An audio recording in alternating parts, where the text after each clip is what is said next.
Welcome to what I believe will be an important and interesting conversation here today. I would like to start it all off with this. Hva vår største trussel? Kanskje det atomkrig? Nei. Tenk deg om nå. Ok, hva med global oppvarming? Nei, absolutt ikke. Vår største trussel. At aksjen stuper? Ja, tampen brenner. Kom igjen. Vi skal vokse. Vi skal bli rikere. Ja. Og hva vår største trussel mot det? Søvn. Hæ? Søvn! Men jeg liker å sove, jeg. Ikke din søvn. Brukerne våre søvn. De sover jo 8 timer om de får lov. Og hva gjør de ikke da? Spiser. Da bruker de ikke våre tjenester. 1/3 av døgnet. Og hva det en trussel mot? At vi tjener penger. Yes! Din velfortjente rikdom! Du må ikke sove! Nettopp! Hører dere, folkens? Lag fete tjenester som gjør det grisevanskelig for folk å sove. Sir! Yes, sir! Remember, fight the sleep. Fight the sleep! Fight the sleep! Omtrent sånn det. Noen jobber mye for at du skal scrolle mer.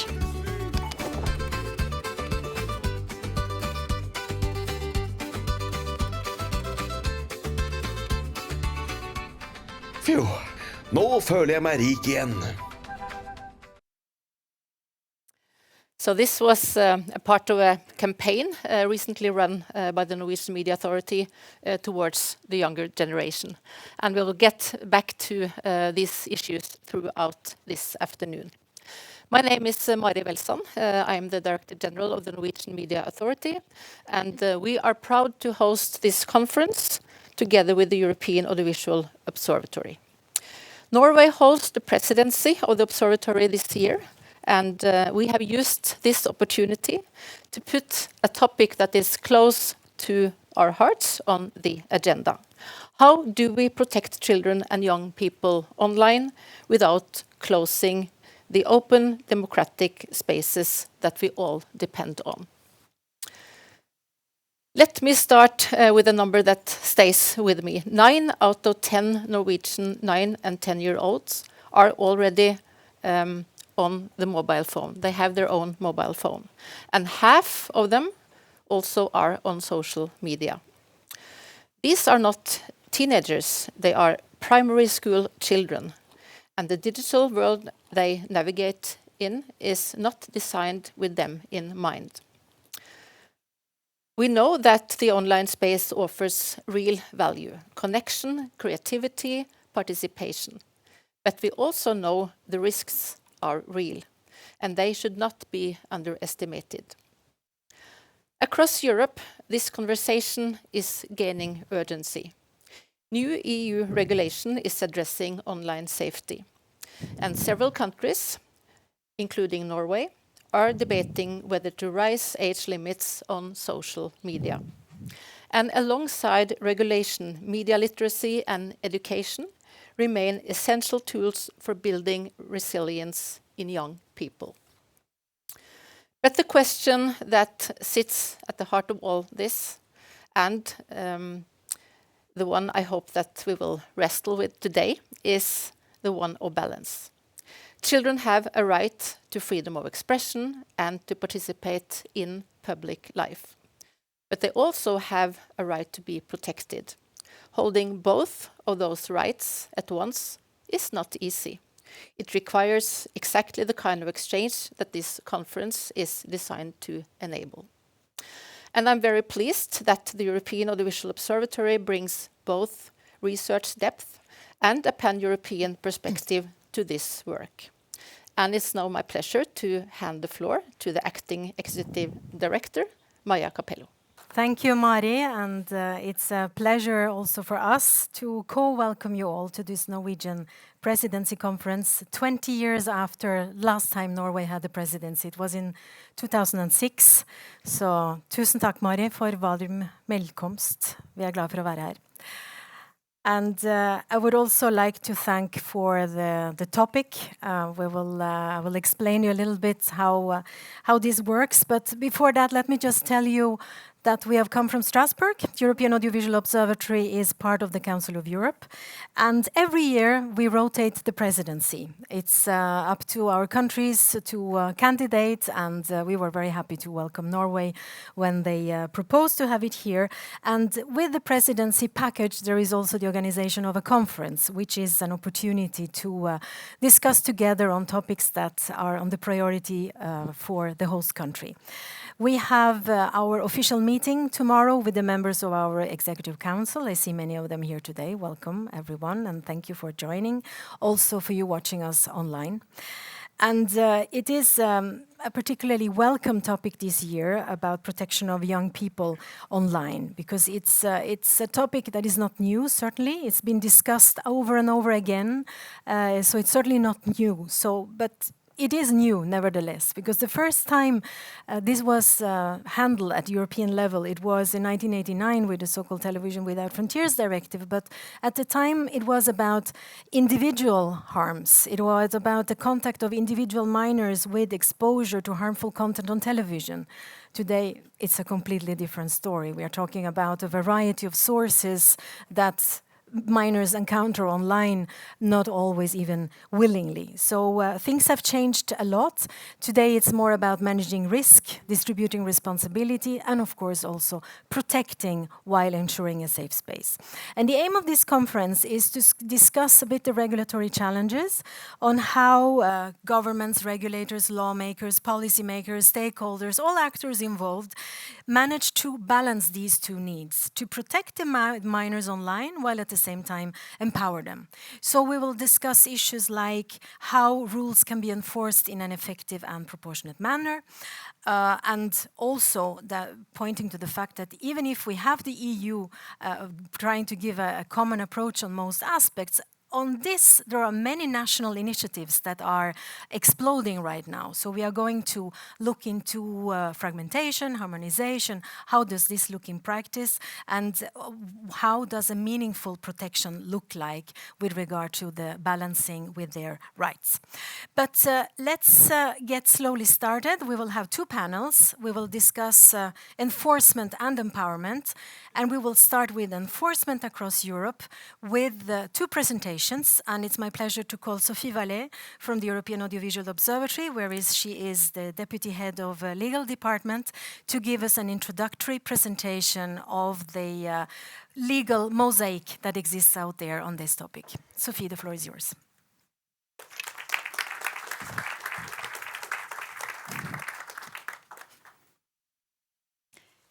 Good morning, everyone. So as concerns about digital risks to youth take central stage across Europe and beyond, it's more important than ever to address how we protect young people online. So thank you very much for being so numerous today to engage in such a crucial conversation. So we will see in the next 10 minutes or so the evolving regulatory landscape for platforms, as well as some insight into some enforcement cases that's starting to appear, and also discuss about possible holistic approach. So we are at a decisive moment, as it has been mentioned, in how we govern the digital environment for minors. Across Europe and beyond, there is now a shared recognition that the online world is everything but neutral. It shapes behaviors, exposure, and risk, which means protecting minors requires active, deliberate intervention. At the same time, a key challenge remains: how do we strengthen protection without compromising openness, innovation, and fundamental rights? The challenge becomes even more complex when we look at today's media landscape. Video sharing platforms have become central players in how content is distributed and accessed, from entertainment to news. And these platforms play a major role in what minors are exposed to. So where do we stand legally? Under the revised Audiovisual Media Services Directive, video sharing platforms are specifically addressed in Article 28A and B, And more specifically, in the Article 28b3, there is an obligation for member states to ensure that video sharing platforms under their jurisdiction take measures to protect minors from the most harmful content by the strictest access control measures, including age verification and parental control systems. So, in Europe, we have also a broad and increasingly sophisticated regulatory toolbox to govern the digital environment and to protect the minors online. But this framework is also becoming more complex. So at the core of it, there is the Digital Services Act, the DSA, which introduced an horizontal system of risk management for online platforms. It explicitly requires platforms to assess and mitigate systemic risks, including those that may affect minors, such as exposure to harmful content or manipulative design. Alongside, the Artificial Intelligence Act, the AI Act, addresses the growing role of AI systems in shaping online experiences. This is particularly relevant for recommender systems and profiling tools, which can significantly influence what content users, including children, see and engage with. Then we have, as I mentioned, the Audiovisual Media Services Directive, which remains the foundational instrument, setting long-standing rules for the protection of minors from harmful content across both traditional and online services. More recently, emerging consumer protection initiatives, such as the proposed Digital Fairness Act, aim to address issues like dark patterns, addictive design, and other unfair commercial practices that can disproportionately affect young users. However, this regulatory expansion also raises an important tension, as was highlighted by Mari, how measures designed to protect minors operate within a broader framework of fundamental rights, including children's rights. In particular, the right to freedom of expression includes also the right to receive and impart information and IDs, and this was set already by the Council of Europe in the European Convention on Human Rights in Article 10, also in the EU with the Charter on Fundamental Rights, and more recently, the EMFA also provides on this right to have access to a plurality of editorially independent media content. So, taken together, these instruments reflect a clear shift in the EU regulatory approach from regulating content alone to requiring a broader systematic responsibility from platforms. Now, beyond the development of rules, the focus is shifting towards implementation in practice, with regulators actively using their enforcement powers. We are entering a new phase where enforcement is no longer theoretical but operational and visible.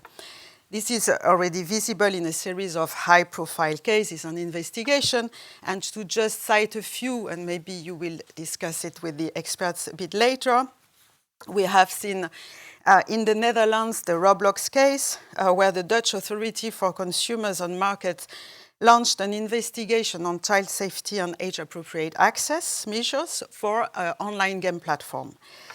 In the UK, we have seen also the case of OnlyFans with the regulatory scrutiny, in particular around age verification and preventing under 18s the access to adult content.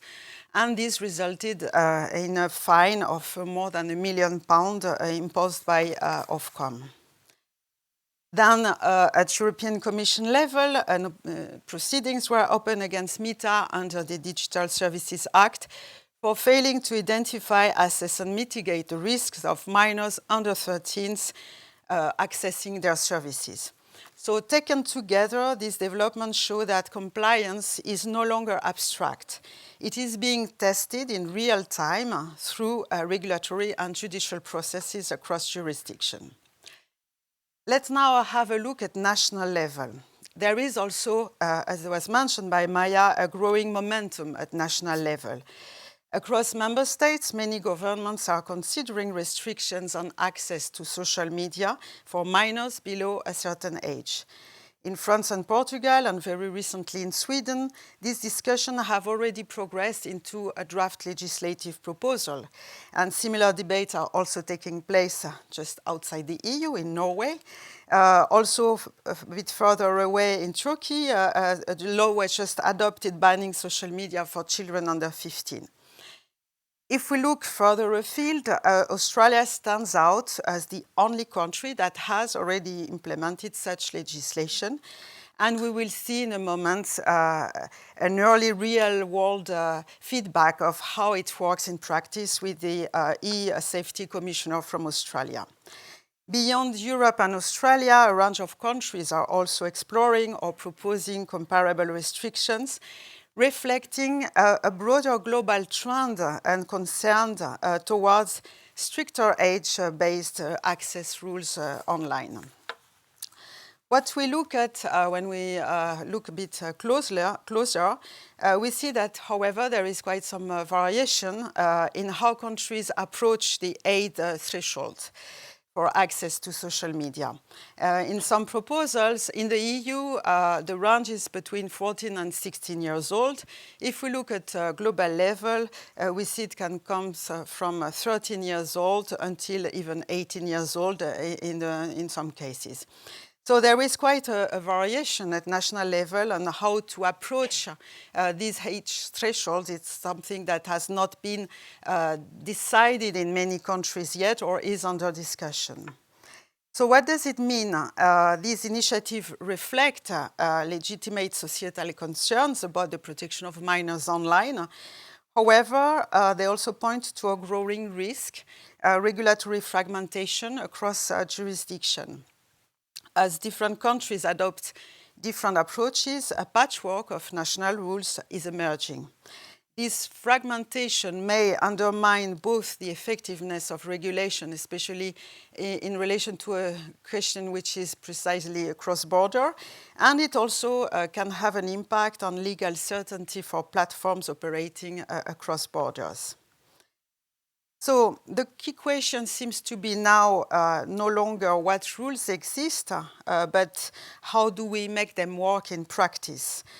Both the European Commission and the Council of Europe have issued guidance to support this shift from legislation to implementation. These instruments are designed to support consistent implementation across countries and to help translate broad regulatory principles into concrete operational standards that can be applied by platforms and regulators alike. In conclusion, I would say that regulation alone does not seem to be sufficient. There is a growing consensus that protecting minors online requires a broader, more holistic approach. This means not only creating a safer digital environment through legal frameworks, but also strengthening key capabilities such as media literacy, critical thinking, and user empowerment, especially for children and young people. And this will be precisely discussed later today. So the key shift is therefore moving from a model focused purely on protecting users to one that also enables them to understand, navigate, and manage online risk more effectively. So on the paper, it seems easy, and I'm conscious that it's not the case in practice, so I leave it to the experts to show us why it's so complicated. Thank you very much, and have a good discussion.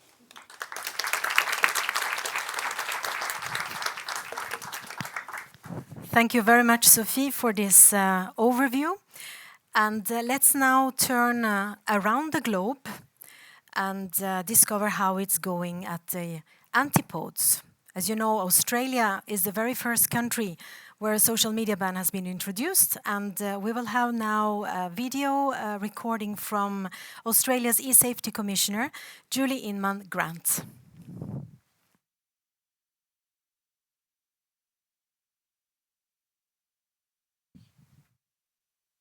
Ladies and gentlemen, my thanks to the European Audiovisual Observatory for the opportunity to address our European partners via this recorded video. In March of this year, I had the privilege of hearing President von der Leyen address the Australian Parliament, saying that it is we, parents, who must raise our children and not predatory addictive algorithms. Australia's example is one for us all. So I'm so pleased today that I'll share some of our experience implementing the world's first social media minimum age legislation. I'm also so pleased that the President has clearly understood our positioning around this as a social media delay, rather than as an absolute ban, but also that this is not about restricting children's access to social media, but rather minimizing social media's access to our children. Given these synergies, I thought I'd touch on where it sits within Australia's broader online safety framework. Because online ecosystems are complex and no single solution can ever make them safe, which is why in Australia we take a holistic approach. When e-safety began in 2015, we were the first dedicated independent online safety regulator in the world. There was no playbook, so we developed our own based on 3 pillars. The first is prevention, preventing online harms through our digital literacy resources and programs. The second is protection. We shield Australians and remediate harm through our 4 complaint schemes that allow Australians to report illegal, abusive, or seriously harmful material. The third pillar is proactive and systemic change. This includes our Safety by Design initiative and our systemic regulatory powers designed to change the online landscape from within. Over the past 2 years, for example, we've implemented enforceable industry codes and standards, establishing clear obligations for companies up and down the stack, from app stores to search engines, devices, and AI chatbots and companions. Our approach to social media minimum age straddles all 3 of these pillars, so I'll explain how they work together. Australia's minimum age is set at 16, and the focus is on preventing children under that age from having or holding accounts on age-restricted social media platforms. It's designed to delay children's exposure to invisible yet corrosive, deceptive, and harmful design features, like opaque recommender systems, endless scroll, snap streaks, constant notifications, and disappearing content. But there are exemptions in the legislation for gaming and messaging sites, and some services can be accessed in a logged-out state. That's where our codes and standards come in, because they do cover that broader online environment, requiring the tech sector to detect, prevent, and deter a range of online harms. Our complaint schemes serve as a backstop when platform content moderation schemes fail, and our digital literacy programs help prepare young people for life after they turn 16. So, what was our experience of implementing the social media minimum age taught us thus far? To begin with, I think everyone needs to be clear-eyed about what this regulation is asking platforms to do, to cut off a lucrative pipeline of revenue now and into the future. This means that the social media companies are not incentivized to flawlessly comply. Even so, initial signs after the legislation took effect on December 10th last year were encouraging. The 10 major platforms we assessed as age-restricted told us that they had deactivated or restricted around 5 million underage accounts in the first 6 weeks. To put that in perspective, there are approximately 2.2 million children between the ages of 10 and 16 in Australia. But these figures were point in time, which cannot tell the whole story. Since January, results have been mixed. On the positive side, by March, our research showed that there had been a 37% reduction in the number of under 16s holding accounts. Other research and anecdotal reports suggest that parents are having more constructive conversations with their children about online risks and social media use. Still, on the negative side, data obtained by eSafety from a range of sources has raised significant concerns about the true level of compliance by Facebook, Instagram, Snapchat, TikTok, and YouTube. As a result, I announced on the 31st of March that eSafety was moving from a compliance focus to an active enforcement stance. In doing so, I made clear that eSafety would not hesitate to seek court-ordered penalties of up to 30 million euros for systemic failure to comply with the law. Since March, we have seen some improvements addressing specific issues we raised. By necessity, our investigations are ongoing, and our compliance and safety uplift work continues. We expect to make decisions about any enforcement action in the not-too-distant future. So for other countries, I think one of the key lessons from Australia's experience so far is that this is a complex reform and it will take time to play out. Social media platforms do not have any incentive for it to be successful, and of course, teenagers will always try and get around any restrictions that are placed on them. Nevertheless, we are already seeing clear progress. So ultimately, I think the key lesson is this. Australia's experience has shown that a minimum age for social media is not only desirable in theory, it's also achievable in practice. But I also know one thing. We can go faster alone, but we can go further together, and we look forward to seeing what the European Union brings in this space. Thank you.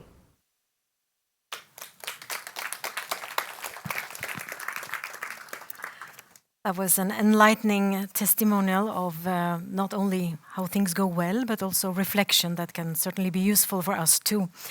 So now we will dive into the first panel discussion, which will try to link legislation with implementation. We have heard about the legislative toolbox in Europe, we have heard about Australia, and now one of the main questions that we should ask ourselves is how can we ensure that the rules that are designed to protect minors effectively lead to a safe online environment? Because having the rules is only the first step. Then in the end, their efficiency comes down to how they are enforced. And in addition to a proper implementation of the rules, we must also ensure that minors are put in the condition to ensure their rights. So in short, how do we have a public sphere that is both open and safe for young people?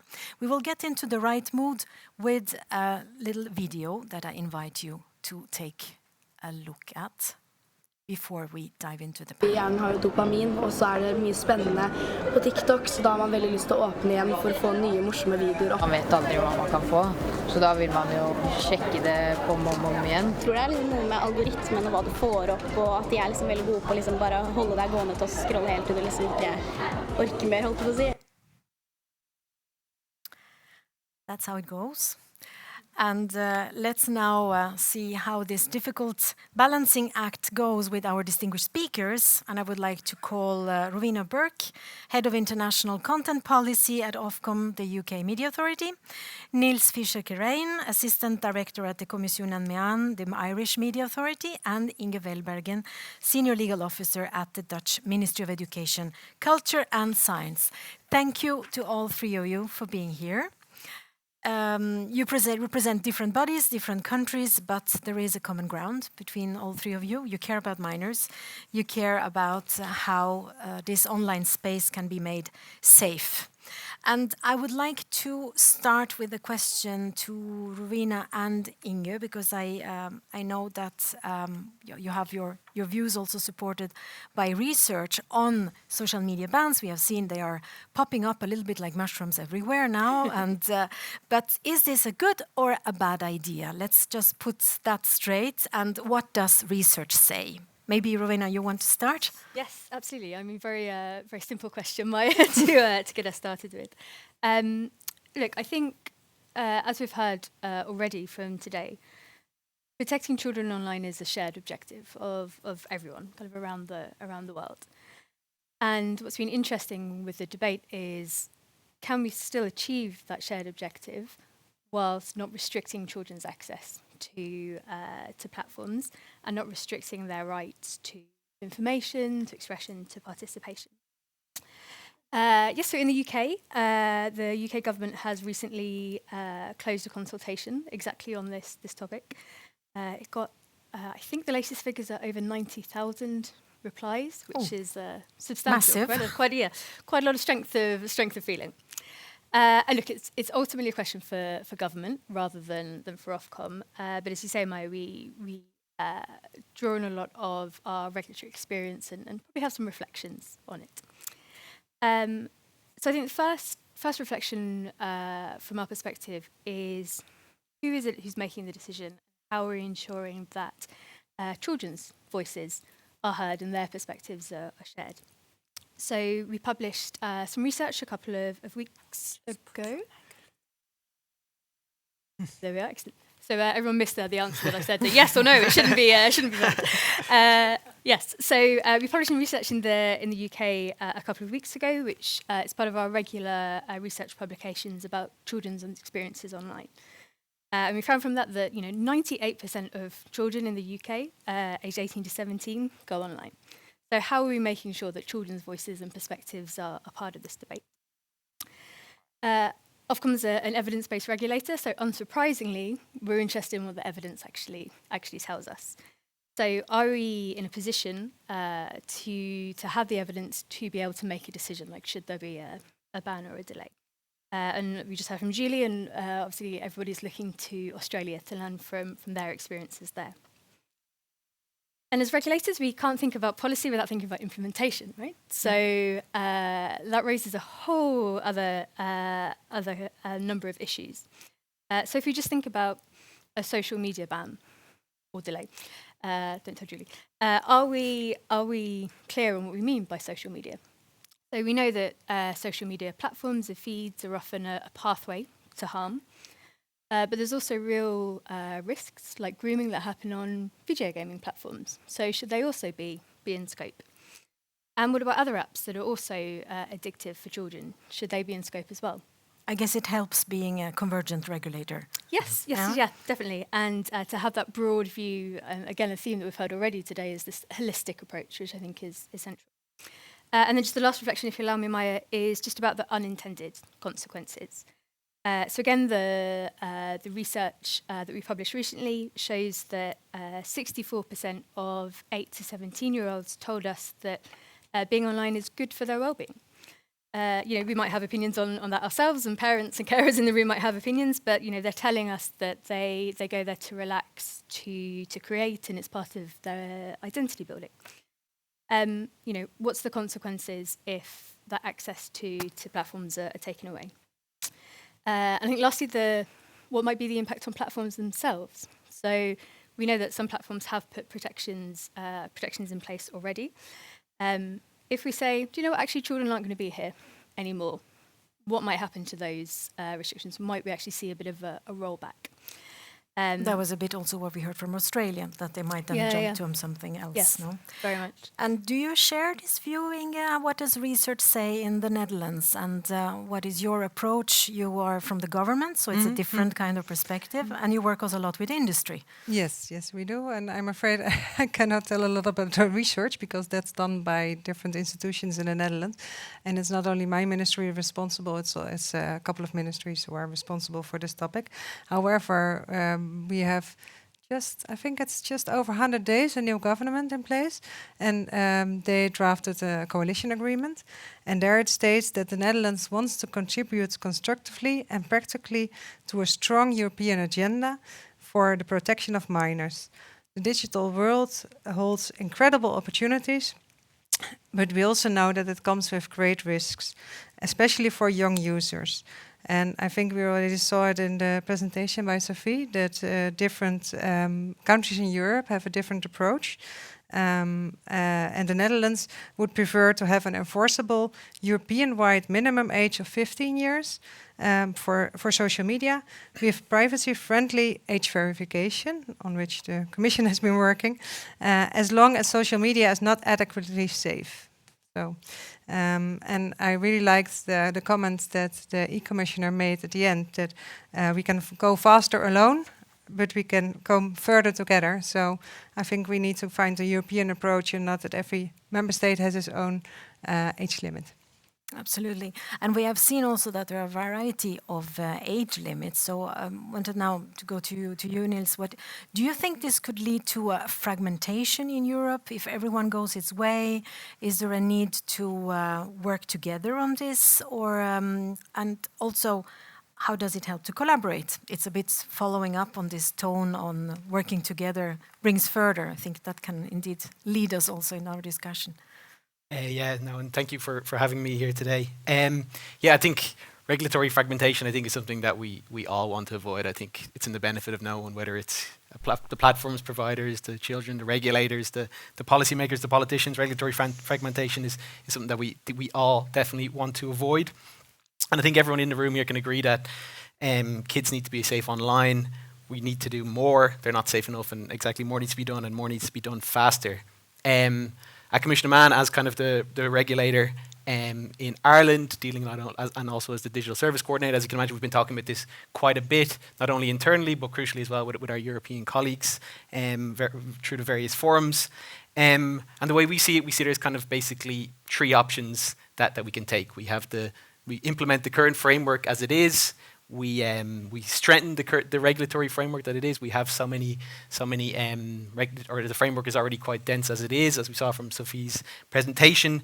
Do we want to strengthen that even more using the DSA, AVMSD, etc., or do we want to try that alternative approach that we've seen that our colleagues in Australia are doing, that many of our European colleagues are doing, and crucially as well, it's also something that our own government is talking about.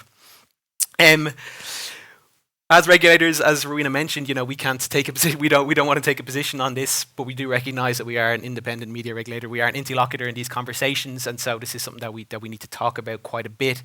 And to do that, we've had kind of 4 questions we've asked ourselves as an organisation. That's one: is a ban or a delay, however you want to call it, is it appropriate? Looking at that balance of rights versus risks, is it appropriate?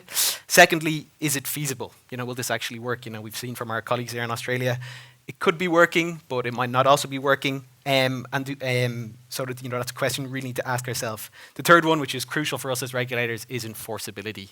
Would these measures actually work? How would we hold platforms and accountable? And I think that's a crucial question there, going back to what I mentioned about those 3 options. Have we adequately used the tools that we have already? We have a lot of tools as regulators and enforcement. Have we used them adequately enough before we start adding more to them? And fourthly, the effectiveness. Is this ultimately the safest way to protect children? That's a crucial question that we want to ask. So I think it's, politicians and the media love to have a binary choice, yes or no, ban, yes or no. Of course, as policymakers know that it's a lot more difficult than that. And I think what's crucial to mention is, back to your question about regulatory fragmentation, we saw from the presentation, no one is clear on the definitions here. Is it what is social media? What classifies social media? And crucially, what age should we even be talking about? Countries are talking about 13, others are talking about 16. Some are talking about date of birth, some are talking about the year of birth. I think before we even start talking about that, we need to kind of clarify and make sure we're having the same conversation. And in this conversation, Ireland is actually quite special. I mean, you happen to be the country of jurisdiction of most tech companies, so the super regulator, everybody, let's say. How does this feel? I mean, how is your workload? Is this something completely massive, unbearable? Do people trust you? How is this perceived? Yeah, I mean, it's a good question. That was why I was so keen to come to Oslo. I was keen to escape all the workload. No, it's a very good question. And just for context, Commissioner Mann is only, as an organisation, we're only 3.5 years old. Prior to that, we were the Broadcasting Authority of Ireland. And to give you a kind of sense of the scale and the workload that's increased, 3.5 years ago, we were 50 people. We're now more than 300. So that shows you in the space of every 6 months, we're kind of adding 50 more people as it currently stands. And we're actually in discussions with our governments to get even more because we know there's more responsibilities coming through the AI Act. So we recognise that there is a lot that we have to do, that they're given the country of origin principle and how important that is as a cornerstone to the EU single market. There's a lot that we need to do. So we recognise that we need to have that resourcing in place. But we know, of course, that's not just an issue for us. This is an issue facing all media regulators and other competent authorities. It's an issue for the Commission, of course, as well. Workload and resourcing is crucial. And that's why, we really believe that cooperation is key.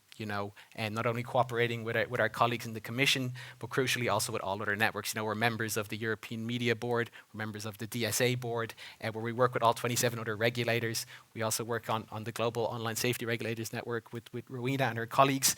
So we're doing a lot in terms of cooperation and kind of making sure that we do a lot. And the one thing I want to add as well to that is where cooperation and workloading and resourcing is key is not only cooperation between regulators of other member states, but crucially cooperation between regulators. We work very closely with our Data Protection Commission, with our communications regulator, with the Consumer Protection Authority. We work very closely with them, so kind of having the resourcing to kind of work not only internationally, but crucially internally as well is imperative for effective regulation as we see it. And now we have touched only about on one side, now the companies that you have jurisdiction for. But then you have the users, and here is the cross-border effect of the online safety. And I want now to just take as an example the Netherlands. What happens, for example, with users based in Netherlands, and how do you see the balance between the legislative regulation that is adopted in Ireland and your rules protecting the users? For example, age rating. When you upload content on social media, they are rated locally according to your Dutch rules. How does this work, and do you have any best practices that you could recommend? Yes, thank you, Maya. Well, indeed, while Ireland is the regulator for the platforms, we from the Netherlands are the regulator for the creators based in the Netherlands. So based on our media law, which is based on the AVMSD, of course, all audiovisual content that could possibly harm persons younger than 16 years old, that needs to be classified according to the kijkwijzer. I think that's a well-known Dutch word in this group. So it doesn't matter where the platform is based, but it matters where the content creator is based. The system works, but it works as long as the platforms provide the proper tools for the content creators to add the right classification to their content. And for the moment, for example, I only know the example of YouTube. If you want to upload a video, then you can only add a classification by branding it in your video.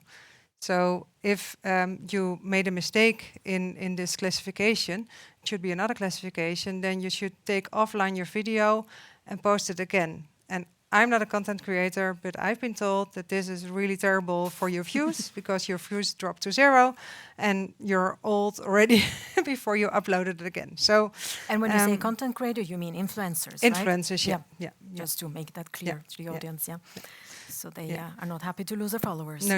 And you also asked for best practice. Well, it's not a current best practice, but we hope to get a best practice because our organization who works with the kijkwijzer, NICAM, they are working currently on a digital kijkwijzer.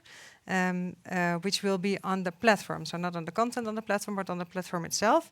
And hopefully this will help parents, caregivers, and young people to gain better insight into the risks of social media and video platforms, not only in terms of content, but also in terms of design and usage, with reliable, scientifically grounded information and clear guidance for action. So this should be a real tool for parents and for children to see what kind of content can I see on this platform. Is it safe for me to go to this platform? How are the settings? How's the algorithm organized? Things like that. So to really give like a guidance to parents and to children on video. But this platforms. is not operational yet. It's right? not operational yet, but they're working really hard on it. Very good. We look forward to it. Let's now move outside of the EU to the UK. We have talked about the DSA. You have a cousin of the DSA, no? The Online Safety Act.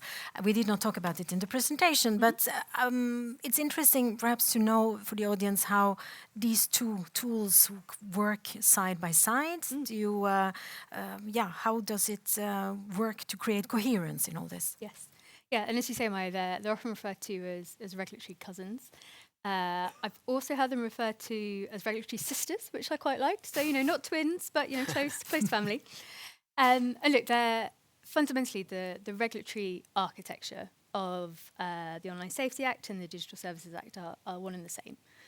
So they're all about platforms taking responsibility for the choices that they're making in how they're designing those platforms.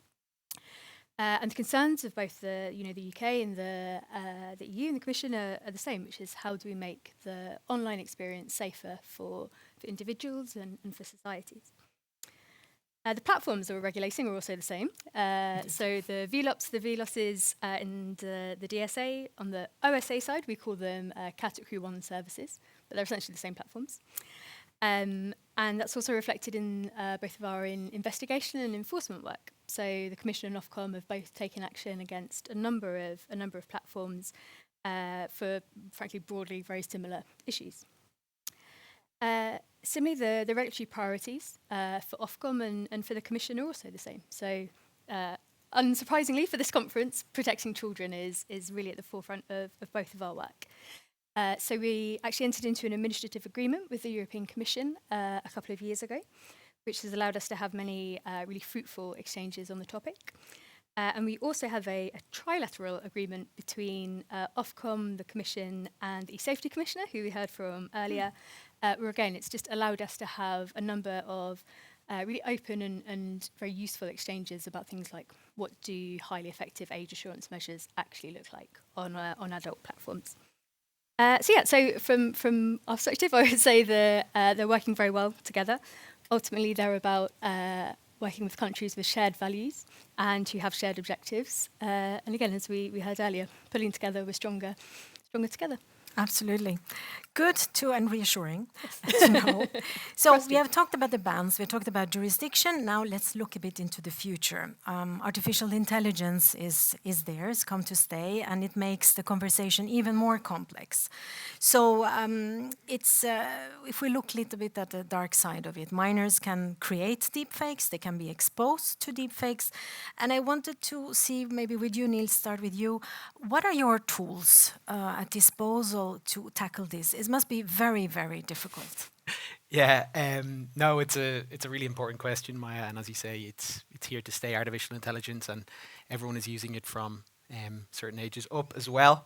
Important to say that when you speak to regulators and policymakers also more generally, there's a lot of fear about AI, particularly around AI regulation. Something that Jeremy, our executive chairperson, likes to talk about quite often is that Commissioner Mann, when it came to kind of regulating AI, we actually embraced it. You know, this is something we are regulating a lot of platforms already. So we are very keen to regulate AI. We know that it can be used for good, but it also has very negative consequences, and that's why we're keen to regulate it, and something that we have been doing already and will continue to do so as part of the AI Act. Now, of course, the AI Act is just, which is being implemented as we speak. That's just an extra layer when it comes to AI regulation. We know that the likes of Grok is under investigation both nationally, but from our Data Protection Commission, but also by our colleagues in the European Commission as well. So as I said, it's an AI service, an AI service that's already being regulated. We have a lot of tools, and of course they vary depending on the risk level. One that I'll mention, and it's one that we very much welcomed in the recent AI Omnibus, was an addition to Article 75, which defines the roles of market surveillance authorities like ourselves with regards to AI regulation, and that specifies how we work with the European Commission in terms of investigations. Of course, the Commission is responsible for leading investigations, but this specifies more clearly how we would work together on investigations, and crucially, it includes something where we, as national regulators, in certain situations can also make a formal request to our colleagues in the Commission to initiate an investigation. We know national regulators, we have sort of, on certain issues, we have sort of cultural awareness or greater national expertise. The issues of deepfakes, there could be deepfakes that are targeting specific minorities or specific minorities in the country. It's important that we, as national regulators, have those tools to assist the Commission and, as I said, initiate investigations as needed. So that's one key tool that I'd like to recognise with it. But more broadly as well, we know that what's crucial to it, and I know we'll touch on it in the next panel, is media literacy, which includes AI literacy. Everyone needs to know how to engage with these platforms, what's allowed, or with these services, what's allowed, what's not allowed. So kind of teaching teaching the youth and teaching everyone about how to engage these platforms and how they should be appropriately used is a crucial tool that we know that we have to use. Definitely. I wanted to circle back to the research, which was where we started. And if I'm not mistaken, the report that you've published on children's safety online experiences, you have found that over half of children 8 to 17 had already used AI. This is a quite massive number. And as Ofcom, how do you ensure that your regulatory activity is up to this challenge? I mean, these users are probably much more advanced than any of us here in the room. So how does this work? Yes, no, it's interesting. So as you say, so it's 56% of 8 to 17-year-olds, but then it rises to 6% of 16 and 17-year-olds. And they tell us that they're using it for learning, for creativity, everyday tasks. Also, 1 in 10 telling us that they use it as a friend or as someone to talk to. think it's also perhaps not reflecting usage and understanding perhaps aren't quite correlating. So again, the survey told us that 4 in 10 of 8 to 17-year-olds told us that they trust AI that they're using either the same as or more than a person as a human. Sharp intake of breath here. But I think the AI is a really good example of how actually it's our commitment to research that really helps ensure that our regulation is fit for purpose and able to adapt.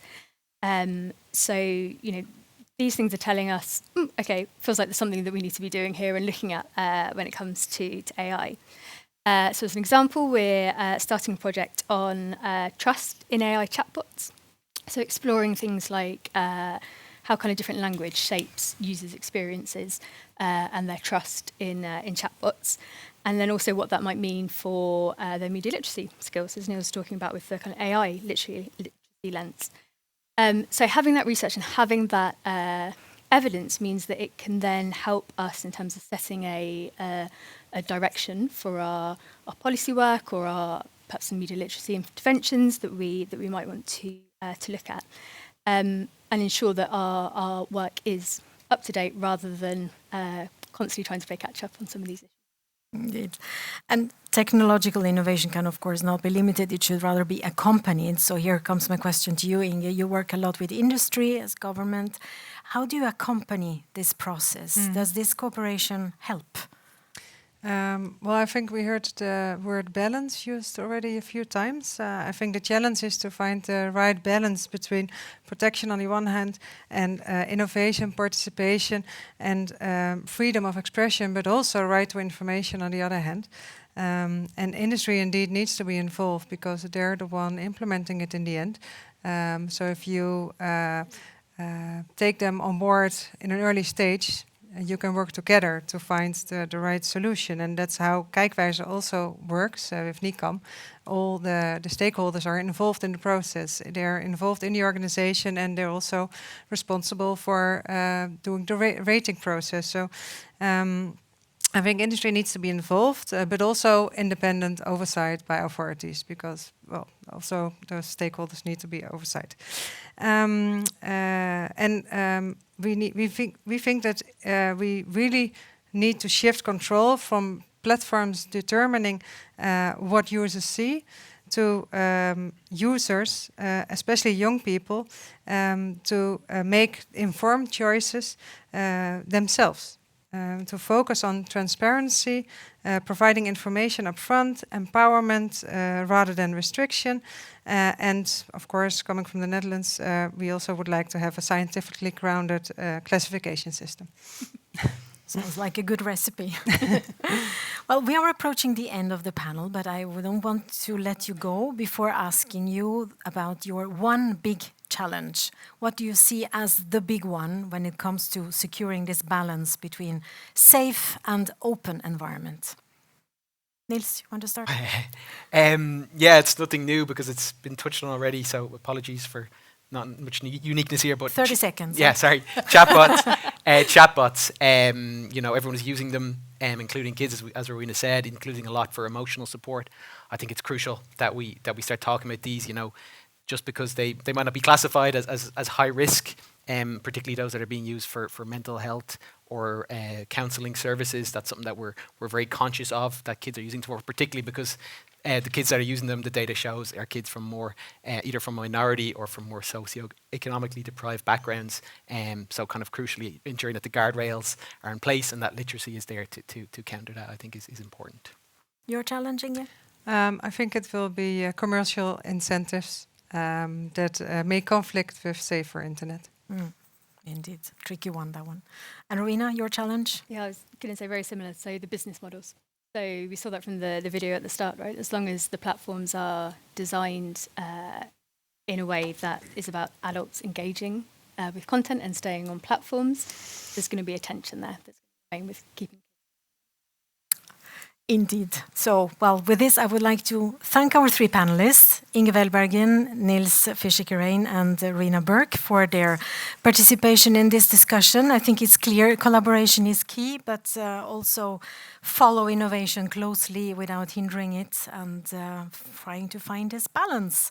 So while you now can relax a little bit and you can leave the stage, I would like to call up to stage Anna Herold. She's Head of Unit Audiovisual and Media Services Policy at DG Connect European Commission, for a conversation with Mari Velsen, our Director General at the Norwegian Media Regulator, for a fireside chat. Thank you. Thank you. So thank you, Anna, for being here and coming to Norway to be with us today. And let's start with this panel conversation that we just had here.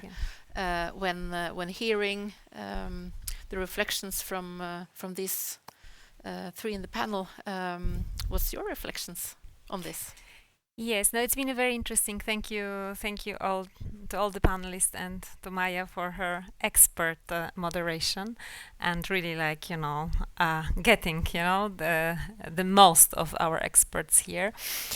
I think that I would say three takeaways from this very rich, albeit relatively short discussion. First, I would maybe take as a starting point what Niels said and presented as alternatives. No, I think you were talking about, if I'm not mistaken, three alternatives.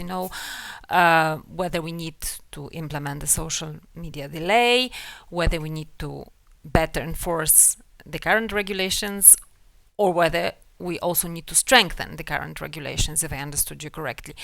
And I would say my takeaway here is that probably on something so important as the mental, physical, and also moral development of minors. No, this is how we have been calling, the risks to minors in the kind of old-fashioned way. But I think it's still, is actually what it is. No, why we are here, why we are talking about protection of minors. It's just that the way to attack these developments are changing. We really need a comprehensive approach, and probably we don't need alternatives, but we need to do all three things at the same time. It is where we are. We have come to some sort of point of no return where we are realizing, despite all the efforts of media regulators for many years, that Maya has been describing, and despite all the actions also on media literacy, on trying to educate our young audiences, that we have come to a point where, all three probably need to be there. So yes, so the need for holistic approach is my first takeaway. And then I have two smaller but important ones. One is the need for cooperation. You've been very clear about this, at all levels. And in a way, on the point that you were, I think, both Inge and Rowena making, which is a very valid point, and also one that the President von der Leyen made when she recently spoke again on protection of minors, I think in Copenhagen, is that if you want to change this logic, this business model, this kind of the way that actually social media work is that you need, as also Julie in this great video that you were able to show us, said we need an approach that is implemented across the board, everywhere, because it's only by having a common front globally, I would say, that we will be able to really attack the very business model and have a change there. And the third small point, but a very important one, also raised, I think, by many, in particular Niels, is the need for being always future-proof, and on the lookout on the new things. What is the new?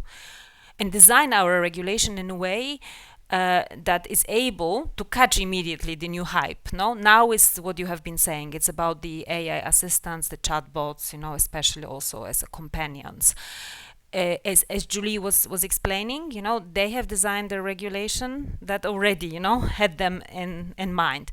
We were able to show the Commission and also regulators at national level that we can capture this new phenomena by the current rules as well. And I think this is the way we need the legislation going forward. Always future-proof and always on the lookout for the new challenges and how we can approach them. So let's talk a little bit about what's happening in the EU system at the moment. And can you tell us a little bit about what we can expect from the panel of child safety online as to the forthcoming recommendations? Yes, thank you. So this is going back, as probably most in this room know, already to last year's State of the Union speech of our president, where she announced indeed that she would like to do more. That despite the achievements and despite the legislation that we have in place, she's looking for new solutions. And she's been relatively open already about, first emerging conclusions of the panel. Of course, they are not there yet. They will be published only in July. The panel has already met 3 times and will be meeting soon another time, and actually now ready to start discussing the actual recommendations. But what is very clear, and the president has already confirmed that in that speech that I was referring to in Copenhagen, is that she is seriously considering a social media delay, as she calls it.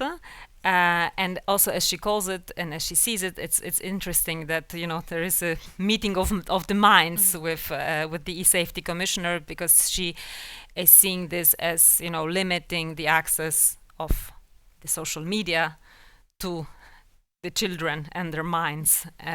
So it's interesting, but it's clearly and what also has been shown by Sophie in her presentation. There is obviously also a very mundane element of fragmentation that is, of course, unacceptable, in such a sensitive area across the EU.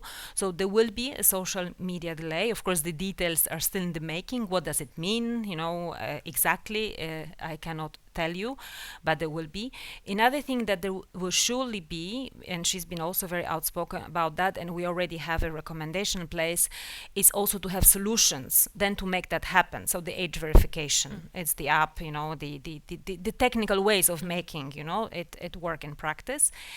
And where I cannot say for sure, but where I think there will also be something is a bit coming back to the point that we have been discussing following Neil's point on the different alternatives. No, these things have to go hand in hand. On the one hand, you might have a social media delay, but you will have to continue regulating what happens to children when they are online, because we want them also online. No, it's not that, like you were saying, it's the balance. So it's precisely the balance. So there will probably be more measures on safety by design, on trying to regulate even better the experience of minors when they can legitimately be online.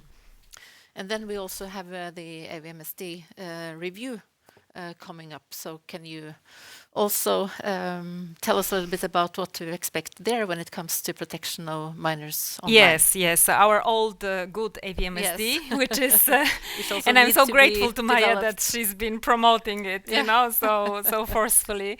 We're sometimes forgotten, we're the kind of old and forgotten kid on the block, but it's still there. It's the only piece of content regulation that we have in Europe, so I think we have to cherish that, and I think we have to update it in 2 respects, and both again were already mentioned today. One is,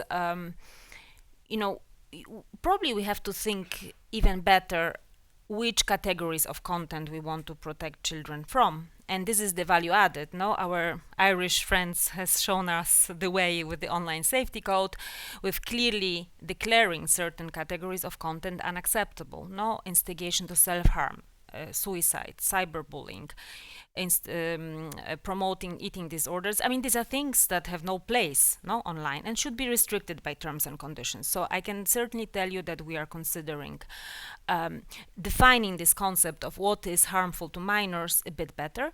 And a second thing, again, something that Inga rightly, insisted a lot. The fact that social media are so popular with young audiences is mainly due to the popularity of influencers. Let's face it, we all know, and this is the hype, and this is where the young audiences are.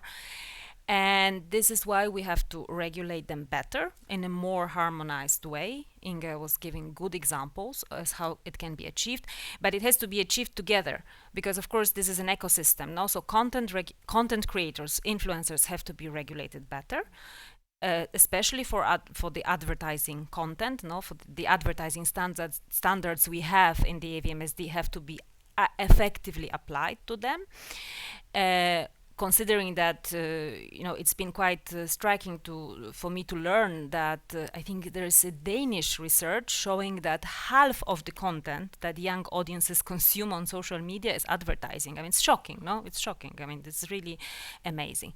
So this is very important, but we also have to look at the role of the platforms. Like Inga was saying, yes, it's good that the influencer is subject to certain obligations, but then we need the platform collaborating. And to give you and finish with that an example, this is an ecosystem which is of course about monetization, making money, but then we have to also make sure that maybe the money flow is interrupted if there are influencers, if there are bad malicious actors that constantly go against the rule, and the platforms have the power to do that, because it's them having this monetization agreement. So we are considering additional rules also for the platforms as regards these monetization possibilities for bad actors online, mostly influencers.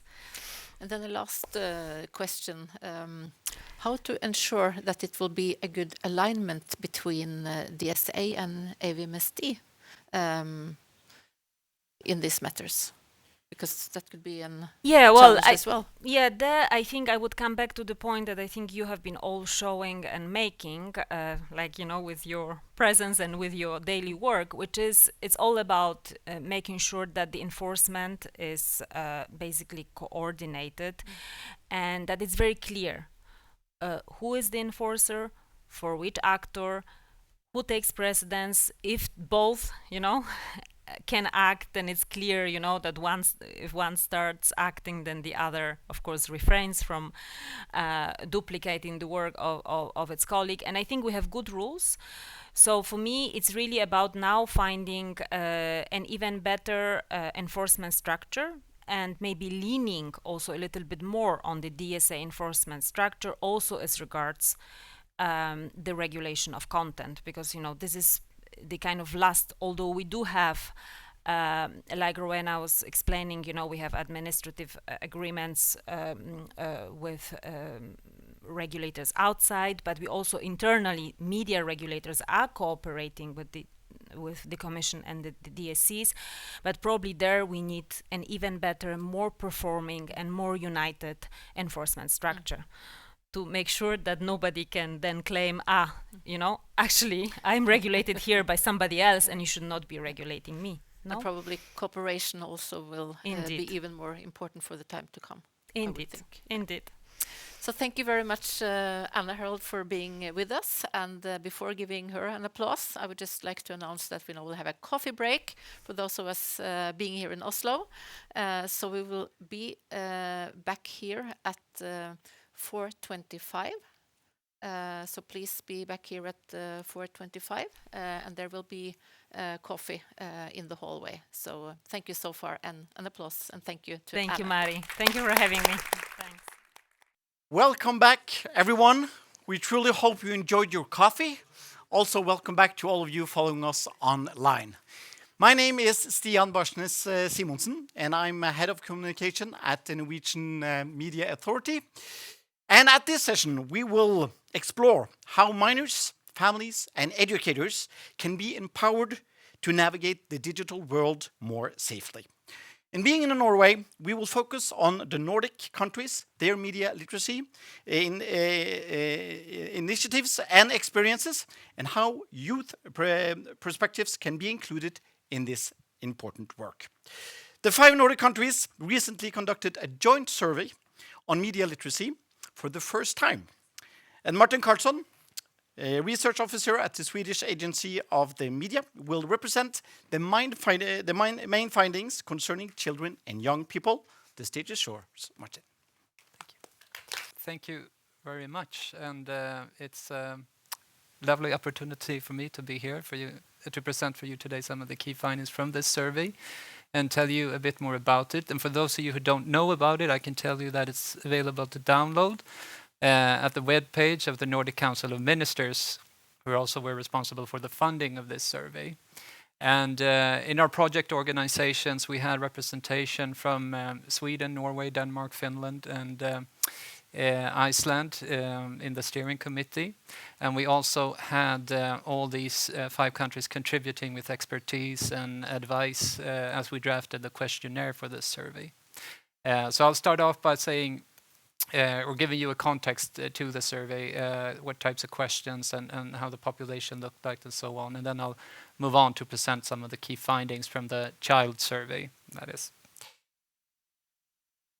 So if we start with the questionnaire, you can see here that it's a questionnaire containing several types of questions. We have like a regular question about media habits, how often, and so on.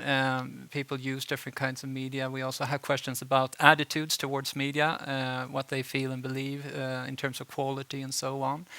And in addition to that, we also have media literacy tests. For instance, we're asking respondents to distinguish between editorial content and advertising on a newspaper webpage, for instance, and see if they're able to do that. As for the population that we surveyed in this survey, we targeted the adult population, as I said, in Sweden, Norway, Denmark, Finland, and Iceland. And in total, that amounted to a sample of 9,487 respondents. And there we targeted people from 16 years of age and upwards. And we also surveyed children between the ages of 9 up until 15 years. And there, the total sample amounted to 3,257 respondents. But here we only surveyed Sweden, Norway, Denmark, and Iceland for this time at least. And as for the data collection, it was a company called Origo Group who were responsible for the data collection. And first we did a pilot study in December 2024, which lasted until January the following year. And then we did a baseline study later on that spring, starting in February and went on until April. And since the pilot study we didn't really find any problems with the questionnaire after the pilot study. So what we did was to include the respondents from the pilot study into the sample of the baseline study as well. So results are based on both of these data collections. And as I said, we had funding from the Nordic Council of Ministers. So what I prepared now is a selection of findings that I believe can be relevant for today's topic. We have several different questions, and as I said, you should really take the opportunity to read it in its entirety. You may find stuff there that I'm not talking about today, but that can still be relevant. So please do so at the Nordic Council of Ministers webpage. But I'll start off by telling you a bit about young people's social media habits in Sweden, Norway, Denmark, and Iceland. And I should also remind you here that what we're looking at now is mainly differences between countries. We also, of course, have data about gender differences and age differences. But just since we have so limited amount of time now, I'll focus on the main differences between countries.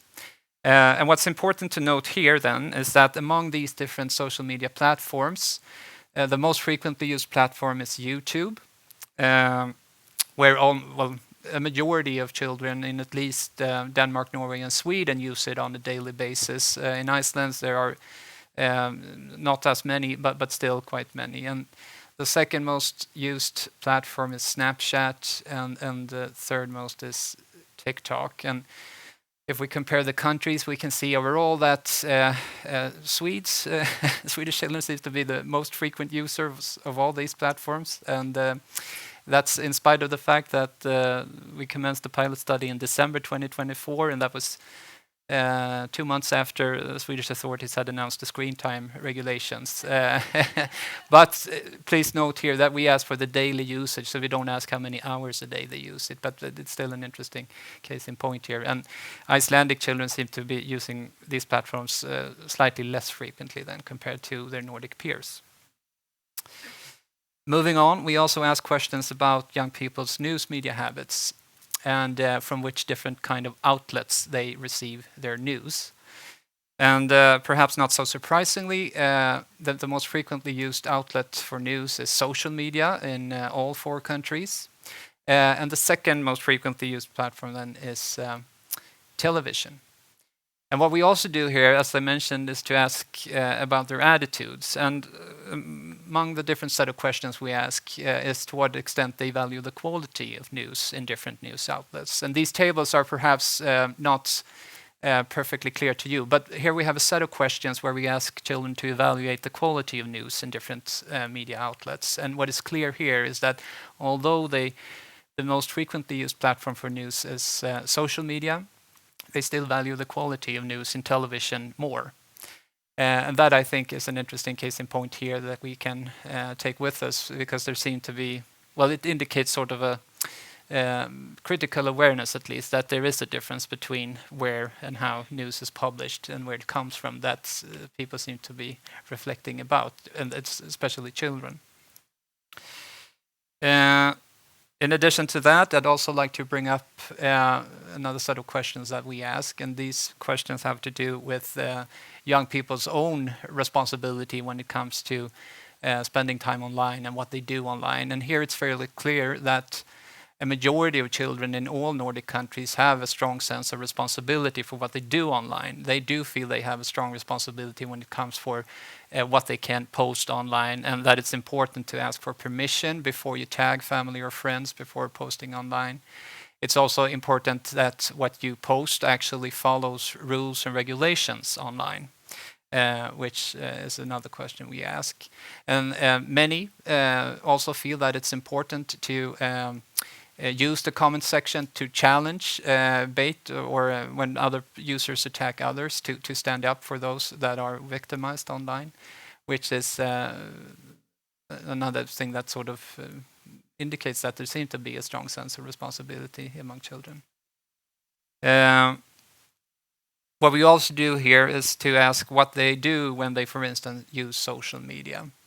We ask them to what extent they post on social media themselves, to what extent they comment on social media posts, as well as to what extent they skip commenting on social media posts for fear of being attacked, and how often they send emails. And what is clear here is that although most children use at least one platform on a daily basis, very few use it actively on a daily basis for commenting or posting posts themselves, which also tells something about how that use actually looks like and what they actually do when they spend time online. Lastly here, I want to show you a slide which illustrates children's attitudes toward their own abilities to interpret and understand what they see online. And this includes, for instance, questions concerning, do you think it's difficult to stay up to date with the news? Do you think it's difficult to determine which media you can trust? Is it hard to tell whether you can trust online search results, or is it difficult to determine who is behind a social media account profile? And what you can see here is that many, at least a majority, agrees with almost all of these statements in all countries, which seems to indicate that, yes, while many social media feeds are compelling for our children, many are still pretty open with the fact that they can be hard to interpret and understand, which is something I'll get back to. So I'd like to finish off with just a few preliminary conclusions based on these findings that I think we can take with us in the coming discussion. First of all, I think it's clear that in all of these countries, children seem to have at least some sort of critical awareness when it comes to, for instance, distinguishing news and where it comes from and evaluating its credibility and quality. So I don't think we should think of them as completely unaware of these things. Another thing which I find interesting is that, again, they seem to be having a strong sense of responsibility and a sense of duty when it comes to what they do online, and that it's important to take responsibility for what you do online, and that was clear in all countries. In addition to that, as for the participation in our digital public sphere, we do see that children spend a lot of time online and on social media, but very few of them frequently use it for expressing themselves, which is another sort of gap here, which is good to have in mind. And finally, coming back to the last slide I showed you, it seems to they seem to be pretty open about the fact that it can be hard to understand what they see. And that was clear in all of these 4 countries, that although it is very compelling to come back to social media feeds and spend time there, it can be difficult to distinguish what's what and who's who when you go through your social media feed.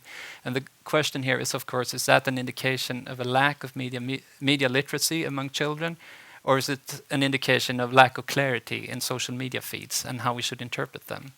And that's hopefully something we can come back to. So that said, I'll stop there and thank you for your time and the opportunity for me to presenting this to you. And again, the full survey is available online at the Nordic Council of Ministries webpage. So please download it, read it, and get back to me if you have any questions.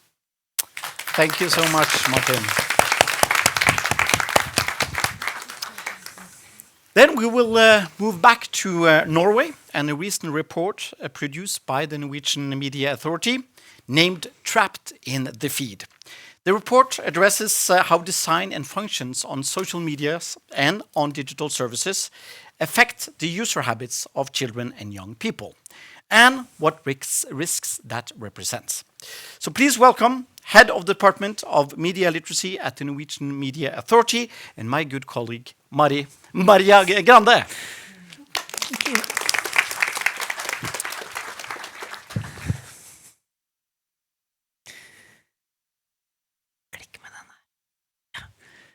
Okay.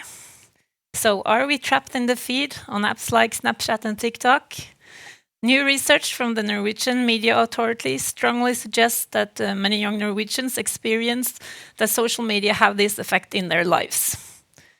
These services are designed to hook us, keep us engaged, and make sure that we are coming back. Good afternoon. I am Maria Grande, head of the Norwegian Media Authority's Department for Media Literacy. I will share some perspectives on how design affects social media behavior among young Norwegians. So, although most of the social media services have an age limit of 13, more than half of 9 and 10-year-olds in Norway are using social media. Among the 11 and 12-year-olds, the figure is 74%. Although this is quite a high number, it is slightly lower than when we conducted this study 2 years ago. We do not know exactly why this is, but there's been quite a lot of attention paid to harmful effects of social media lately, and the Norwegian government is working on a bill that will raise the age limits for social media. So this is probably part of the story. As many as 8 out of 10 9 to 12-year-olds in Norway use Roblox, which is an online gaming platform. And this is quite an increase. Oh, sorry, I skipped a note. I'm sorry. I'll go back. Okay. 21% of the Norwegian 9 to 12-year-olds use TikTok and 30% use Snapchat. And as you can see, this represents a slight decline from 2024. However, at the same time, we see that many of the youngest users are turning to online gaming platforms like Roblox and to the messaging apps like WhatsApp and Messenger instead. These apps have many of the same harmful design features as the more traditional social media apps. Then we move on to this. As many as 8 out of 10 9 to 12-year-olds in Norway use Roblox, which is an online gaming platform. This is quite an increase since our last survey 2 years ago, as you can see. You might assume that Roblox is a safer place than the traditional social media platforms like Snapchat and TikTok, but we see that the online gaming platforms have introduced many of the same features as the social media services. They are designed to keep users engaged and coming back. For example, Roblox constantly suggests new games in its Discover feed, and it is making it easy to keep clicking without taking breaks. Many games also offer daily rewards and limited time events, encouraging the users to log in frequently. There is also a significant contact risk on this platform. As part of a research, the Norwegian Media Authority for the first time has gained access to feeds from Snapchat and TikTok, and also YouTube, but the findings here are from Snapchat and TikTok. Is from a number of teenagers between 13 and 16 years old. And what we found is, in our view, alarming. One finding from our Norwegian activity data from the feeds was that our youngsters go through an enormous amount of videos every day. The most usual amount of videos was 200 to 400 videos per day.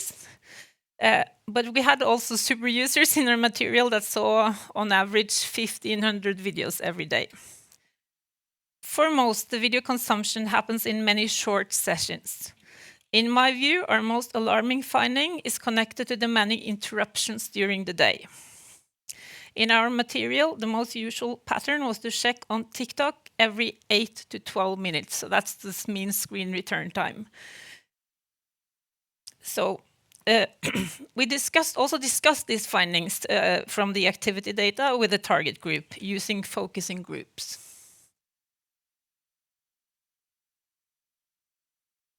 A 14-year-old girl said this: "When I'm more excited to go home and scroll on TikTok than to do anything else, it makes me think that it might be a bit too much."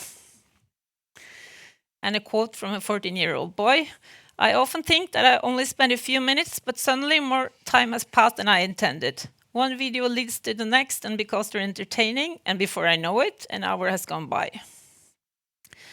Our findings show that many young people feel that it is too much. 38% of 9 to 18-year-olds in our survey say that they would like to spend less time on social media, but it's not easy. As a 14-year-old girl put it, there can be some pressure if you're the only one in your class or friend group who doesn't have a certain app. It can make you feel left out. From the activity we observed in the social media feeds, we see that young people are online throughout the entire day, even late at night. Some tell us that their screen use affects their sleep. Nearly 1 out of 3 say that they don't get enough sleep due to social media. It's not surprising you're chatting in the evenings because a whole day has passed, and by then you have lots to talk about, said a 15-year-old girl. "I haven't felt that my sleep itself is worse, but I go to bed later because I end up staying on my phone. My sleep schedule is a bit messed up," said a 14-year-old girl that we talked to. And as many as mentioned earlier, that social media is also an important space for children and young people to socialize. But the flip side of this is that many have a constant fear of missing out. Those we spoke to in our focus groups said that it can be a bit unsettling not being online often enough because they might miss out on things or lose track of what their friends are doing. This also makes it harder to log off, and it creates the pressure to stay connected.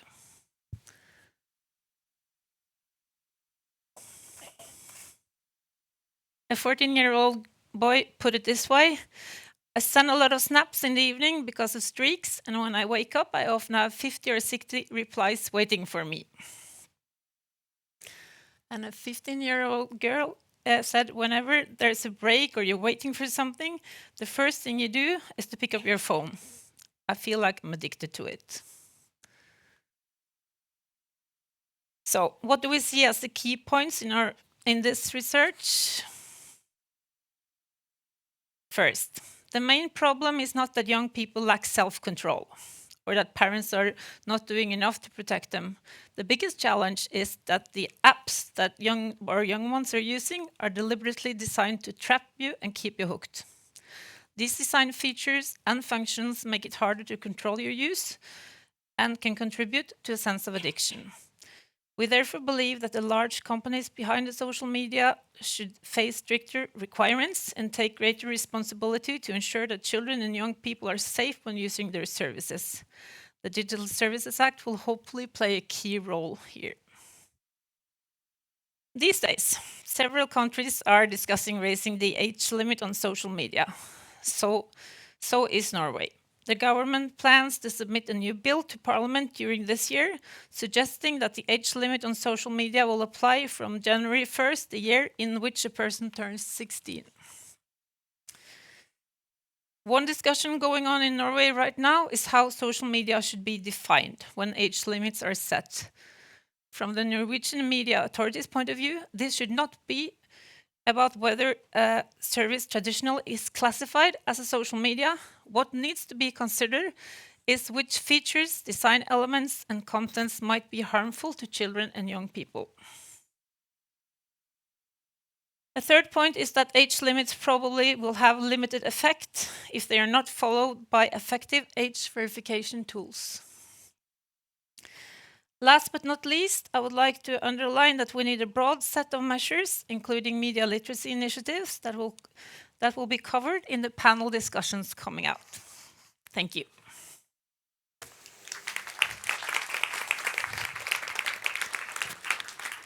Thank you, Maria. Without anyone noticing, I will add another table to the floor, because now we'll soon have another panel. And before I'm introducing them, we're just going to check one video.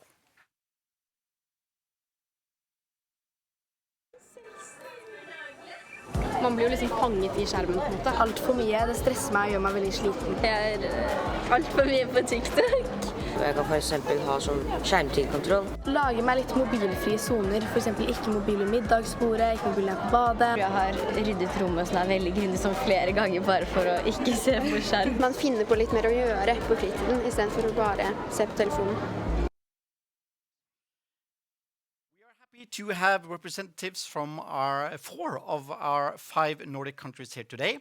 And let me introduce our panel. You already met Martin Karlsson, Research Officer at the Swedish Agency for the Media. Please welcome on stage. Welcome also to Skuli Bragi Geirdal, Head of Icelandic Safer Internet Center at the Icelandic Media Commission. Please come to the panel. And also Laura Mäkelä is Senior Ministerial Advisor representing the Finnish Ministry of Education and Culture. And last, welcome to my colleague and boss, Mari Velsan, Director General at the Norwegian Media Authority. So you better behave today. Yes, I'll do my very best. I'll do my very best. So first of all, a question to all of you. From the knowledge we gained from the Nordic survey and also other international surveys and research you might have, what do you consider the biggest challenge in your country right now comes to the children's safety and digital space? We can start with you, Martin. Okay, thank you. Well, of course, there are a lot of things on our agenda, and it's many things to think about. But one thing we spend a lot of time grappling with is, of course, that in the Nordic Media Literacy Survey, but also especially in our own national surveys that we do about media habits among children, we can identify that there are especially vulnerable groups that seem to be more exposed to online harm and that have low levels of mental well-being compared to other children. And I'm speaking especially about teenage girls and children with mental disabilities. So one of our efforts is, of course, to make sure that what we do actually reach all children, and that we also have materials and initiatives that we can aim especially at particular groups of children to make sure that they get the help they need and that we get to see them. So that is one thing. But what's also important to us is, of course, to create and sustain stable structure so we can have an ongoing dialogue with children as we go about to plan our business and take develop methods and so on, and so to make sure that we have them on board and have their views represented in what we do. And Scully, in Iceland, what is your biggest challenges on this field? Definitely, right now it's the AI literacy that is the most emerging thing that we need to put focus on in media literacy initiatives. What the teachers and the teenagers are asking us is also education about things like the manosphere, its rage baits, it's these addictive features, and what they can do themselves to affect this environment. They also want us to look towards the future. How do we keep the internet safe for the future? They think we are moving very slowly when it comes to regulation and updating materials. But I think do you disagree? No, I really agree with them. Strongly agree with them. When looking at the Nordic Media Literacy Survey, I think it's very important that we stay very cautious of comparing data because although we share similarities, there are a lot of differences as well. And it has been a very daunting task for small Iceland to be constantly compared to the data from the other Nordics because we have a lack of resources when it comes to implementing media literacies. But we also have great strength when it comes to small population. So we've been working with that, and we've seen a lot of great changes in the data we collect back home in Iceland. Yeah. And Laura, what do you consider your greatest challenges in Finland? Thank you and good afternoon. We actually conducted a survey now this spring to young people exactly about social media and what they think that the state should do, that how could we help them, and if there are some problems that we should solve. And we got 60,000 answers. So the survey was conducted through schools. So all the pupils were kind of forced to answer. but it was really striking. Actually, this whole survey and the research I will tell later, it was published today afternoon at the same time I'm here. But the biggest concern for these 60,000 young people, they were saying over 50% of them said that they are worried about becoming a victim of sexual violence, and followed by the risk of being bullied and finally experiencing harassment. So these are the concrete answers from our 60,000 young people. And of course, this is the challenge, that how do we help them to keep themselves safe? And this is, of course, what we are trying to do. And then, Mari, in Norway, what do you consider are the greatest challenges here?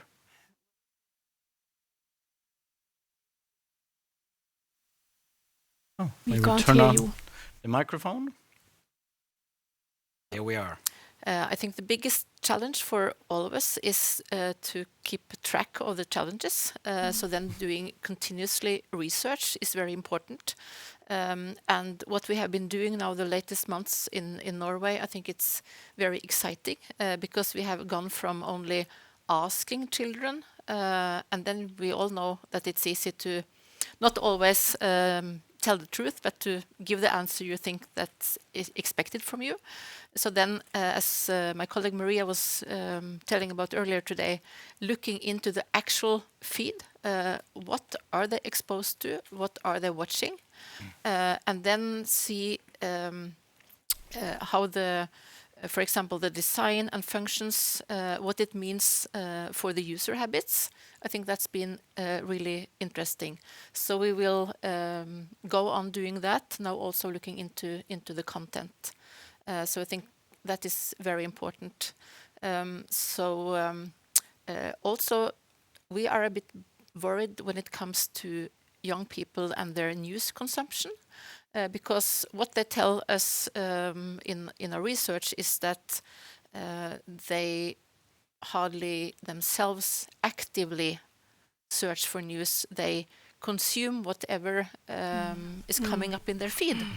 And that actually means that the platforms decides not only what they're being exposed to, but also what they're not being exposed to. And what this means for taking part in the democracy, I think is a big worry. The first panel today addressed regulatory initiatives. In Sweden, it's recently proposed to introduce a new law containing an age limit to access to social media. The same in Norway. The Norwegian government wants to do the same. And how do you see these initiatives? We can start again with you, Mari. Well, from the Norwegian Media Authority's point of view, we support the government's initiative. Our research clearly shows that children are being exposed to harmful design and harmful content, and we need something more than media literacy. Media literacy is, and education, of course, is important, but we also need a stronger regulation of the platforms. So I think that is a way that we need to go. But I would like to very short stress two things. First, we think it's important that when we define which services that should fall under the age limit, we cannot only look into what has traditionally been defined or classified as social media. We need to look into which services do have design functions content that might be harmful, to make this balance when it comes to right to participation in information and right to protection. So digital services more than social media, in a way? Yeah, we need to look into the services and then look into what can be harmful. So I think that's an important point here. And then a law is only as good as its enforcement. And because of that, we also need an effective age verification. That's not just a technical detail. It is the mechanism that determines whether the age limit is real or only symbolic, I think. And Martin, Sweden is in the same process. What are your perspective on this initiative? Well, I think we've heard a lot of insightful and nuanced responses to the propositions, and as well as how the situation has developed in Australia. And I think from our perspective, it is certainly a difficult decision, but it's understandable. Well, it's not a decision yet, it's a proposal. At least in the short term, we think it's important to think of it, as we heard earlier today, as one of several tools we use in the process of trying to create a better internet for kids. And it's also important, I think, to follow up the outcome of that proposal, should it actually be decided then and implemented. And what we also feel is, again, stressing this holistic strategy in this work. It's also important that we not lead such a decision to accept the dangers in the online environment. So as to say, we just delay people entering into that dark world. So we cannot stop trying to make internet a better place, although we may have age restrictions. So as long as we think of it as part of a holistic strategy, I think it can be useful, I guess. Do you have similar discussions in Finland and Iceland? We start with Finland, Scully. No, sorry, Iceland, Scully. Yes, this is an ongoing discussion, and I can add that to the slide in the presentation we earlier saw. This has been proposed in the Parliament, and we have a working group within the Ministry of Children Education. It's a priority, and they will propose their proposal now in this month for consultation. What we emphasize on is the factors of access to harmful content, of course, the data protection. It is the access to children online, but the main focus is, of course, safety by design and these harmful design features. Because we worry a little bit about that we are putting a narrow focus on the subject. It used to be discussion around smartphones in schools, and then it was screen time, and now social media. We need to look at it from a much broader perspective. And if we look at the harmful design features, we also have them present in the gaming platforms. We have them with the chatbots and AI companions. So let's make this discussion about more than social media platforms. And we have to ask you as well, Laura, how's the discussion going in Finland? Well, the discussion has been very heated during the whole spring, and we also have an interministerial working group that has been working on it, and it was actually the midterm report of that working group that was published now this afternoon, and this survey for young people was included in this work. And our discussion has been very much along the lines that Niels was presenting this morning, so that similar questions and what kind of legislation if and should we combine. And of course we are really looking forward to the proposal from the Commission, and so the working group will actually continue its work after the summer break. And then another open question to all of you. How, it's been mentioned a couple of times earlier today, and it's an important question. How do you see the challenge balancing the concern of freedom of expression and the right to information and participation versus the need of protection and privacy? Yeah. You can just raise your hand if you want to. But yes, I think it taps into some of the things we talked about earlier as well. Of course, it is difficult, but it's also necessary to find a balance. We need to do both things. But what we try to do, of course, is to include children in the process, to make sure that when we make decisions that restrict their rights, we at least have to include them and hear what they say and try to see it from their perspective as well. So that is a minimum, I think, in when we're trying to find a balance between doing these two things. And that's something we try to do a lot in our work and make sure that we have, if not always, their understanding, but at least their perspective, so we know that. And I'll come back to that, but Scully as well. Yes, because I think it's important if you only look at the research, we always just what we emphasize in what we're doing, we like to research that, and what we see in the research, we like to emphasize on that. What we need is this ongoing discussion, and we are very lucky with a small population in Iceland that we are able to visit schools all around the country to have this discussion with them. And one thing I think is very important to mention is that yes, enforcement is very important, but we have already this 13-year-old limit on social media, and we have, with a 2-year time frame, with awareness and education, been able to drop the percentage of children 9 to 12-year-olds on TikTok and Snapchat more than half in only 2 years' time. So just with media literacy, awareness and education, we can work with the age limits that we already have. So I think this holistic approach that we've been talking about is very important, but then I like to address that regulators often talk about media literacy and the importance of it, but oftentimes it lacks the resources and funding to meet the potential that it really can have on the society. So it's not a soft topic. No, so these results are actually come through direct communication with the kids themselves. Is that what you're saying? Yeah, we go around the country. We do the educational programs. Me, myself, I talk to and work with around 10,000 children each year with media literacy directly from the age of 6-year-olds. So we are able to see a lot of positive things in our research. But what I'm worried about is that what we're not measuring is the kind of the blind spots.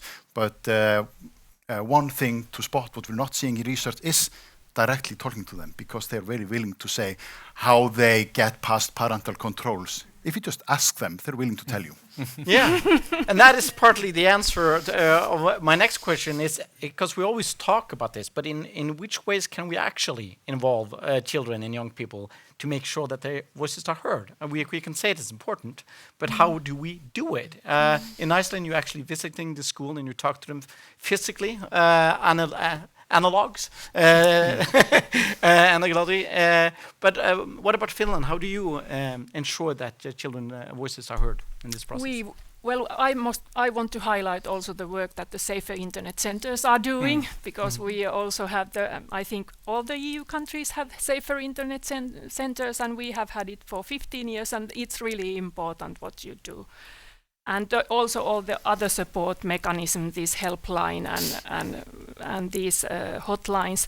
But then I would like to tell about the Finnish framework for digital competence. It was a really big effort for our ministry. We did it during the 2020 and 2033, and it's a kind of it's a competence descriptions for media literacy skills made for different children of different age, meaning that there is it's a kind of a support for the implementation of national core curricula, and it defines that what children of 10 years old should be able to understand about these media, and then what they should be able to understand when they are 12.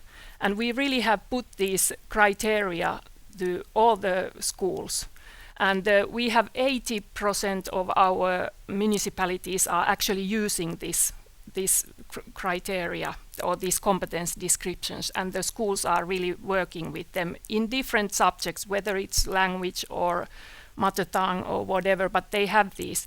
And it's been a kind of a success that we know we can describe what certain age has to understand. But now we have found a new challenge, which is that what are teachers supposed to be able to do? Because it's nice to have these descriptions for these kids, but then, and now we are actually working with the competence descriptions for teachers so that they are then also able to teach. And this includes now this AI literacy and all these new phenomena, because this we are running behind all the time. So, and also I think teachers they know too that they are not able, so they want this help. And this is now the recent project that we are working on. Mari? Yes, in Norway we involve children and young people in all our research. So when we are doing big surveys, we test the questions, for example, to make sure that the children understand what we are asking about. So I remember once one of our questions was concerning social media, and then when we tested the questions, we found out that they actually don't use the wording social media.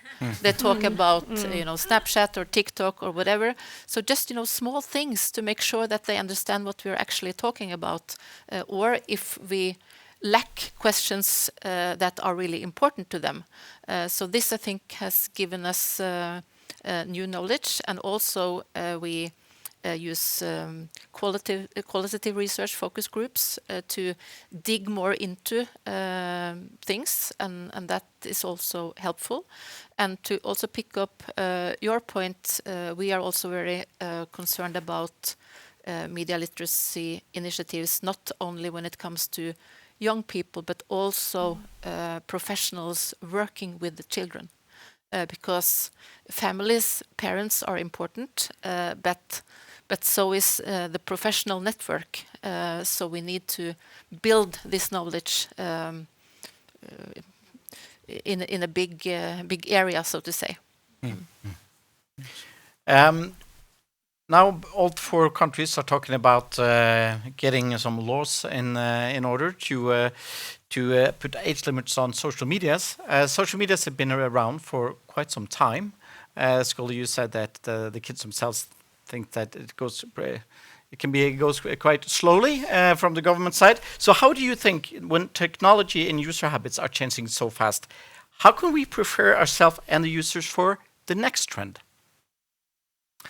Yes, I could just add there, because I think this question taps into the last question. One thing is, of course, to sustain a dialogue with children, and that's also something that we try to work systematically with, establishing sustainable relationships with civil society, for instance, youth organizations, as well as with schools, to make sure that we can come back and keep a dialogue going in the light of the fact that habits are changing and technology is changing.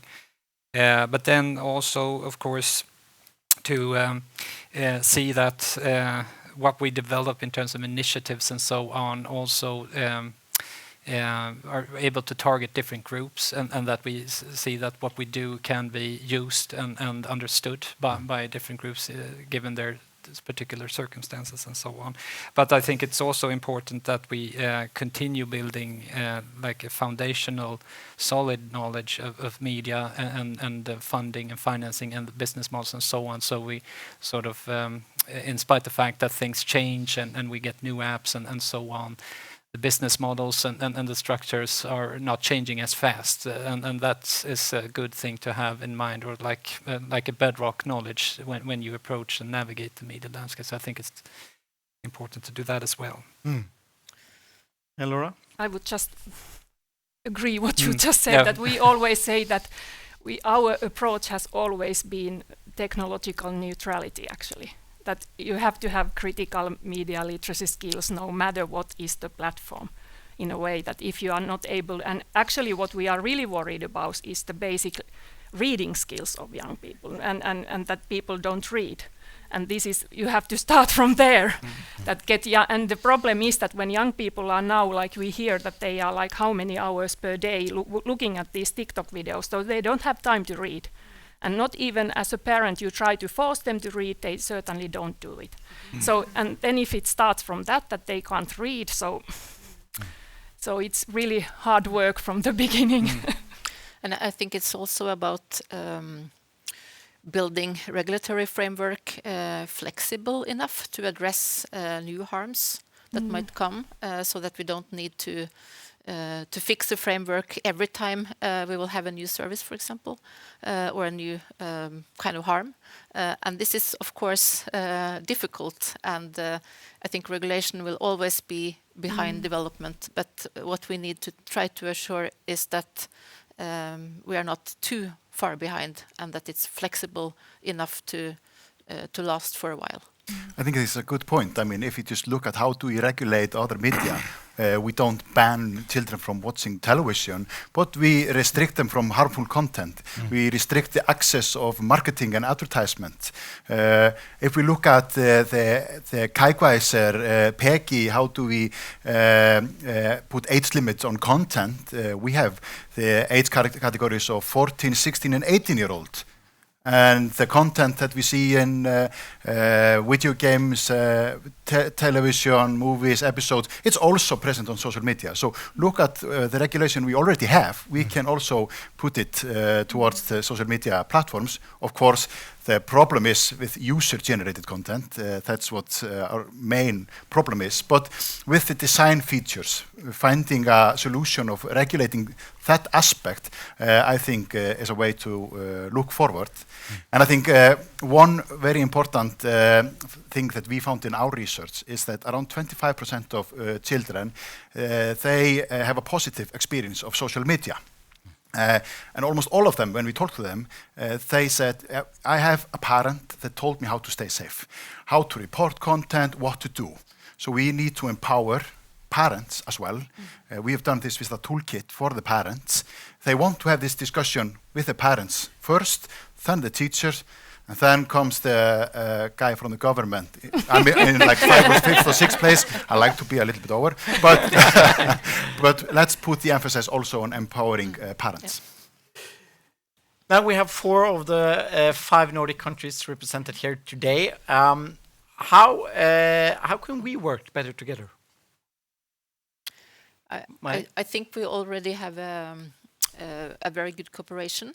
We know each other well. We have similar challenges, and our societies are quite similar as well. So, for example, the survey that we saw the results from earlier today, that's a good example, I think, and we are now discussing how we can repeat that in a few years to see how things are developing. We are also having regularly meetings, exchanging experiences and discussing how we can learn from each other. For example, we a few years ago ran a campaign, and then my Icelandic colleague called me and asked, "Can we use your material and translate it into our language, and we said, of course. I also said that we borrowed part of this from our colleagues in Ireland. So I mean, we are cooperating not only in Scandinavia or in the Nordic countries, we are cooperating throughout Europe. And I think this is very important because we face the same challenges, and we cannot find the solutions in only one country. And the final question to you all, in your view, what is the most important thing to do next to ensure a safer digital environment for our children? Well, again, that's a big question. But going back to some of the things we've been talking about today, I think it's, of course, part to try to harmonize the different proposals and strategies that we have in place now. A lot has happened in recent time now with the DSA and the age limits and the screen time recommendations. And I think we need to take that all into account and see how we can work with it from a in a harmonic, holistic perspective, of course, and try to work on a long-term basis here. And I also think it's important, we cannot stress it enough, to keep the conversation going with children, to make sure that we keep up with what's changing and that we do it from their perspective.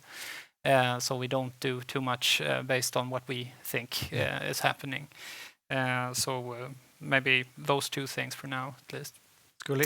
I think just listening to the children and teenagers, I mean, they are saying, you talk too much and you do too little. So, I mean, I think that we should put all of this expertise, research and knowledge here, combine the Nordic initiative and put it into action. Yeah. I would echo what you said, that we need this European level coherent action and work together. And in order to be able to build long-term systemic capacity of member states, so now it's easily so that we have these projects here and projects there, and we need this kind of common harmonization, or not harmonization, but systemic cooperation. Yeah, and Mari? Yeah, I think it's important to realize that we need a set of different measures here, because it's not only one thing. We need several initiatives. So we need the regulation. We need the regulation on an EU basis, but also on a national level. We need media literacy initiatives, education. So we need to work broadly here, and also we really need cooperation. We need cooperation across country borders. We need cooperations also across sectors. Because these things are really going into each other. So I think that's my second point. And on the Icelandic kids quote, let's do more and talk less. So thank you so much to Martin Karlsson, Skuli Bragi Gerdal, Laura Mäkelä, and Mari Welsand. And I would love to invite Maja back on stage for you and Mari to wrap up this conference. Thank you very much.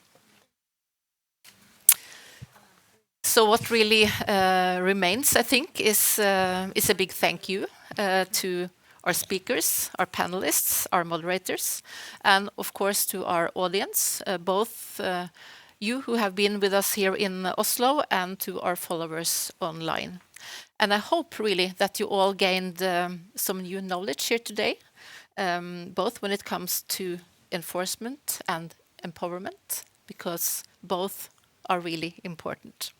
And I'm also sure that the things we have been discussing here today, we have not been talking about for the last time. I think this is discussions that will continue in many areas also for the time to come, and also within the frames of the observatory, Maja. Absolutely. This is not a topic that finishes here. And at the observatory, we are going to produce actually 2 reports in the second half of the year. We will use this conference as a good excuse to make a report on social media bans. What an original thing. But I think this is to take stock of the excellent exchanges that I think we had today. We had a great lineup of speakers, and we took plenty of notes, and this will be very, very helpful, hopefully also for policymakers to have everything in one place where we collect information and the state of play. And then we have another report programmed on empowerment. So that we will do in collaboration with the European Institute for Media Law in Saarbrücken, and it will discuss harm, scope, the different layers where minors are hit, targeted and used or abused. So more to come from the observatory. Stay tuned on our website. Thank you for coming, both offline and online. And thank you so much to you, Mari, and your team, everyone on stage, behind the stage, Katinka, Therese, Miriam for the observatory, moderators. It's been great working with you, and I hope you all enjoyed the conference. Thank you.